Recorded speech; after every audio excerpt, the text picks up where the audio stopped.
Hello everyone, मैं आकांक्षा। आप सभी का मेरे यूट्यूब चैनल सैकी जीके पर स्वागत है। आज हम लोग इम्पोर्टेंट स्टैटिक जीके का सीरीज शुरू करेंगे। तो ये सीरीज जो है,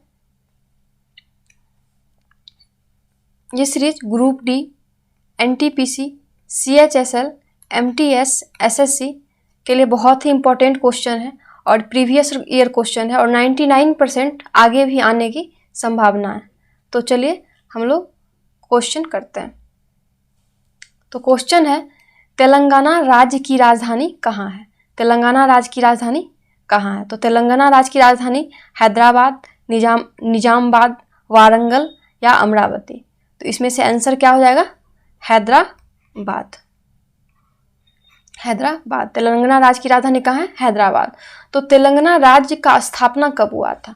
तो ये स्थापना हुआ था 2 जून 2014। तेलंगाना राज्य के राज्यपाल कौन है? तो राज्यपाल हैं तमिल साई सुंदर राजन। और इनके मुख्यमंत्री कौन है? तो चंद्रशेखर राव।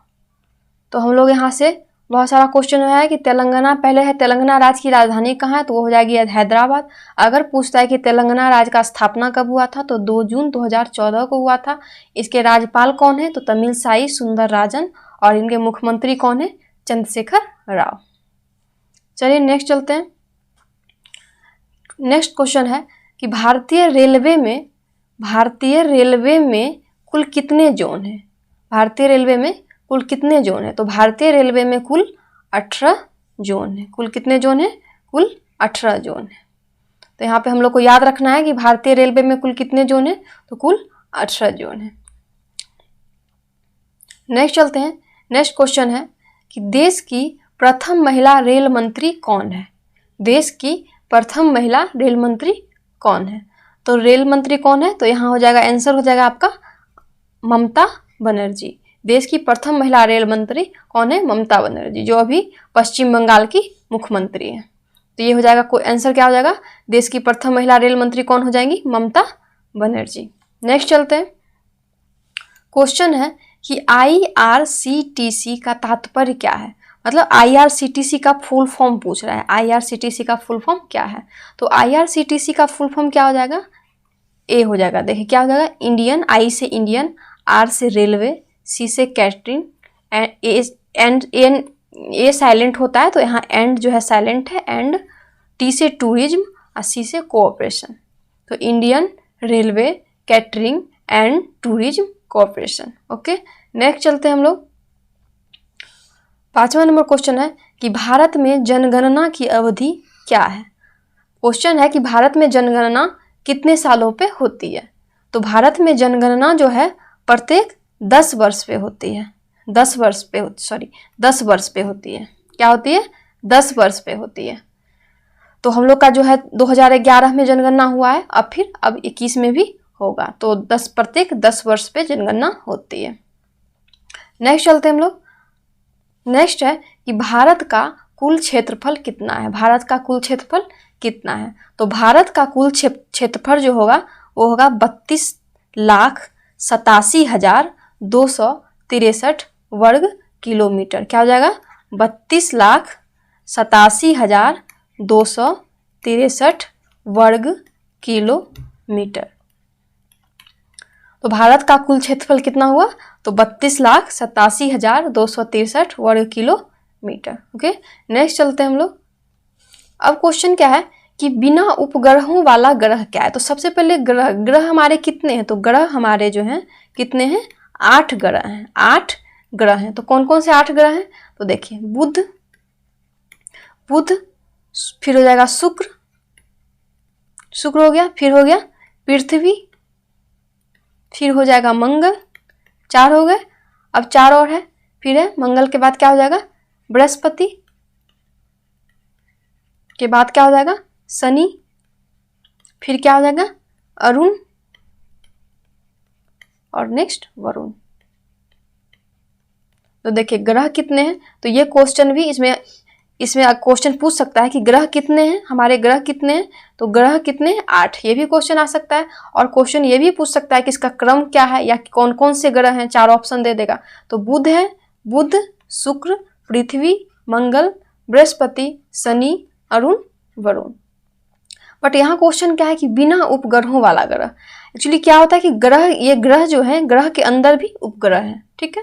तो यहाँ पे है कि ऐसा कौन सा ग्रह है, ये 8 ग्रह में ऐसा कौन सा ग्रह है जिसके पास कोई उपग्रह ही नहीं है। ओके, तो यहाँ पे ये इसका आंसर हो जाएगा बुध और शुक्र। बुध और शुक्र जो है इसके पास कोई अपना उपग्रह नहीं है। तो क्वेश्चन अगर पूछता है कि बिना उपग्रहों वाला ग्रह कौन सा है, तो ये कौन सा हो जाएगा, बुध और शुक्र के पास अपना कोई उपग्रह नहीं है। नेक्स्ट चलते हैं। नेक्स्ट क्वेश्चन है कि चंद्रमा किस ग्रह का एकमात्र उपग्रह है। तो ये चंद्रमा जो है एक उपग्रह है, तो ये किसका उपग्रह है, तो चंद्रमा जो है किसका उपग्रह है, तो यहाँ देखिए, यहाँ है ये पृथ्वी का उपग्रह है। ये किसका है, पृथ्वी का उपग्रह है। चंद्रमा किस ग्रह का एकमात्र उपग्रह है, तो वो हो जाएगा पृथ्वी का। ओके, नेक्स्ट चलते हैं हम लोग। अब क्वेश्चन है कि अंतरिक्ष यात्री को आकाश कैसा दिखाई देता है। जो अंतरिक्ष यात्री अंतरिक्ष में जाते हैं तो उन लोगों को आकाश कैसा दिखता है, तो उन लोगों को आकाश कैसा दिखेगा, उन लोगों को आकाश कैसा दिखता है, काला। हम लोग को क्या दिखता है, हम लोग को नीला दिखता है, बट उन लोगों को कैसा दिखता है, काला दिखता है। तो अंतरिक्ष यात्री को आकाश कैसा दिखता है, तो वो दिखेगा काला। नेक्स्ट चलते हैं। नेक्स्ट क्वेश्चन है कि भारत की सबसे लंबी स्थलीय सीमा बनाती है। भारत की सबसे लंबी स्थलीय सीमा कौन बनाती है, कौन सा देश बनाता है, तो ये हो जाएगा बांग्लादेश। कौन कौन सा स्थलीय सीमा बनाती है, तो बांग्लादेश। जैसे देखिए यहाँ पे कौन कौन सा होगा, बांग्लादेश, चीन, पाकिस्तान,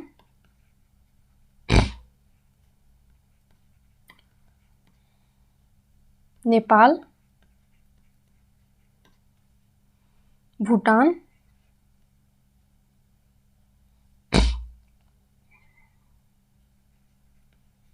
फिर है अफगानिस्तान।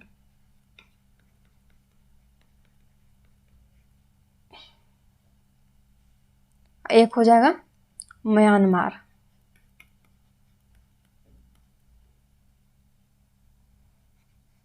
तो ये सारा जो है स्थलीय सीमा बनाती है। तो ये जो है सबसे ज़्यादा स्थलीय सीमा, तो सबसे ज़्यादा स्थलीय सीमा जो है बांग्लादेश देश बनाता है। बांग्लादेश बनाता है सबसे ज़्यादा स्थलीय सीमा। और सबसे कम कौन बनाएगा, तो अफगानिस्तान बनाता है।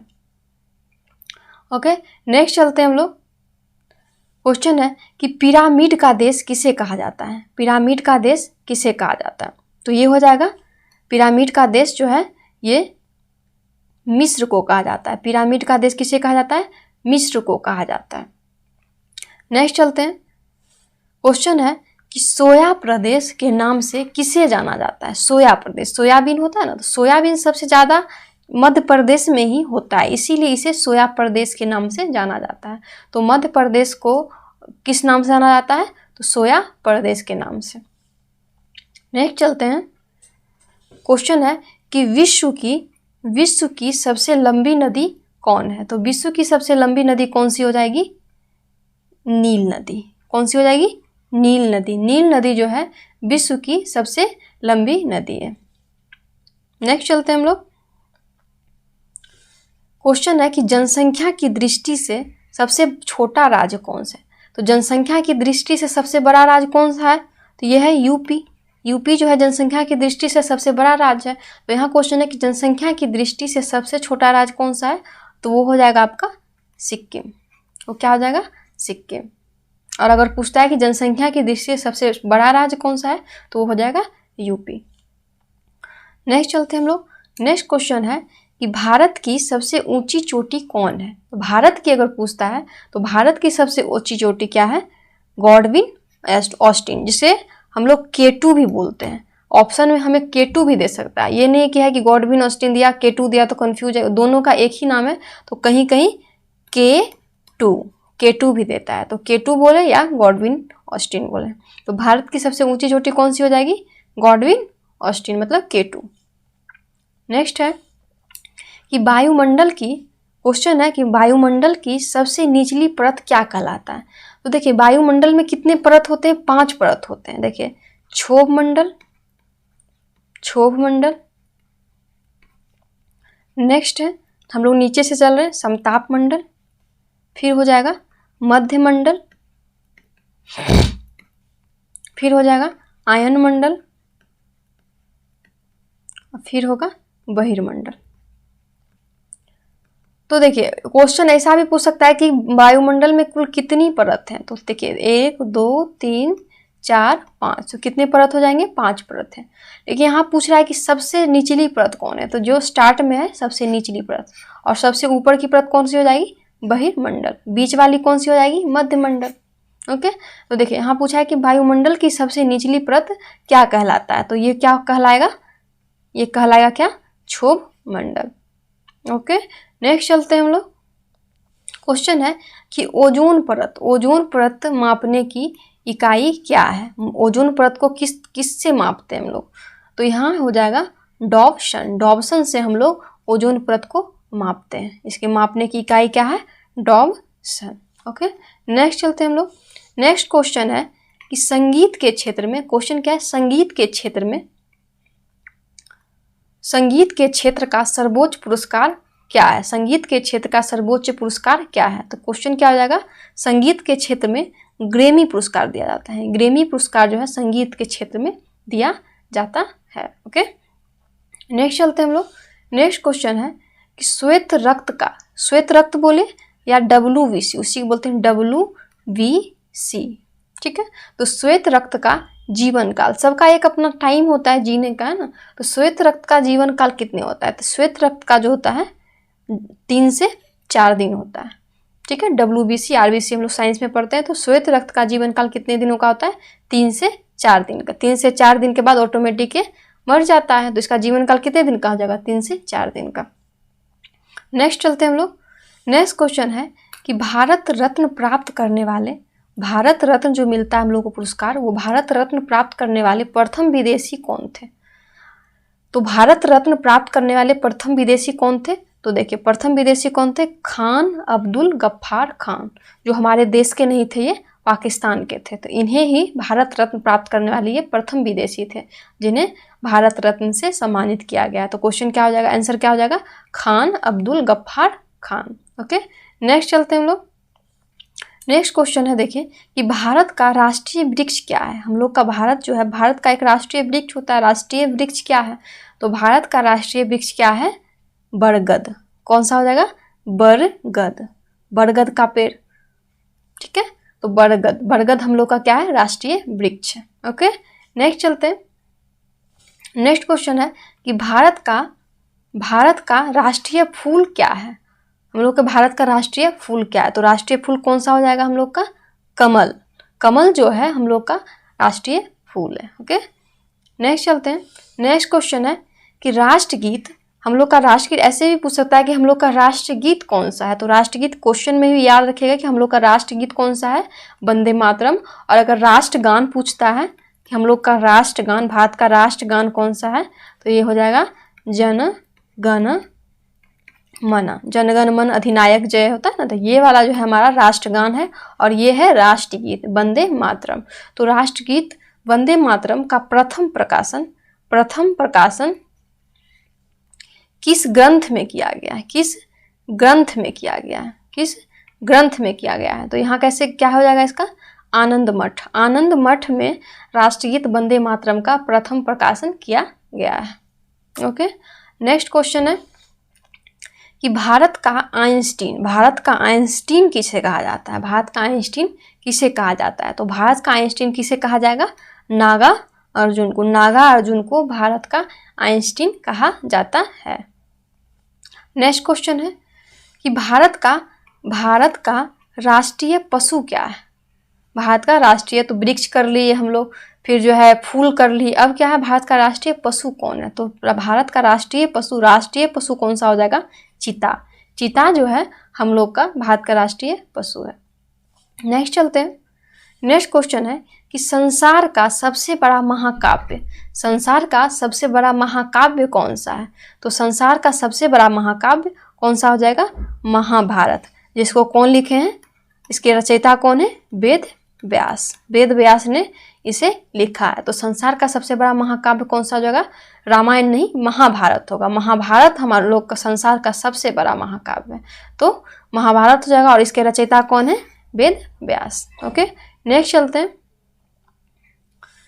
नेक्स्ट क्वेश्चन है कि महाभारत के रचयिता कौन है, मतलब वही उसको लिखे कौन है, महाभारत के रचयिता कौन है? तो कौन सा हो जाएगा? वेद व्यास। वेद व्यास ने इनको लिखा है। नेक्स्ट क्वेश्चन है कि भारत में सर्वाधिक बोली जाने वाली भाषा कौन सी है? हम लोग के भारत में सबसे ज़्यादा भाषा कौन सी बोली जाती है? तो वो जो हो जाएगी हिंदी। हिंदी हम लोग भारत में सबसे ज़्यादा क्या बोली जाती है? हिंदी बोली जाती है। तो भारत में सर्वाधिक बोली जाने वाली भाषा कौन सी हो जाएगी? हिंदी। नेक्स्ट चलते हैं। नेक्स्ट क्वेश्चन है कि भारतीय तिरंगा झंडा के बीच चक्र में जो चक्र बना हुआ रहता है, ऐसे रहता है ना, तिल्ली बना हुआ, ऐसे ऐसे ऐसे बीच में बना हुआ होता है, ऐसे ऐसे बना होता है। तो इसमें कितनी तिल्लियाँ होती हैं? तो इसमें तिल्लियाँ कितनी होती है? 24, मतलब 24 तिल्लियाँ होती है। भारतीय तिरंगा झंडा के बीच चक्र में, तो चक्र इसी को बोलते हैं, बीच में जो व्हाइट होता है तो उसको, उसी के बीच में व्हाइट कलर के बीच में चक्र बना हुआ रहता है। तो वो जो है कितना तिल्ली रहता है? 24 तिल्ली रहता है। ठीक है। नेक्स्ट क्वेश्चन है कि भारत में कुल कितने राज्य हैं? तो भारत में कुल कितने राज्य हैं? तो अब तो अपडेट हो गया, अब कितने राज्य हो गए? 28। और केंद्र शासित प्रदेश कितने हैं? यूटी हमारे कितने हैं? 8। तो अगर राज्य पूछता है तो 28, और यूटी मतलब केंद्र शासित प्रदेश अगर पूछता है तो वो 8 हो जाएगा। तो भारत के कुल कितने राज्य हो जाएंगे? 28।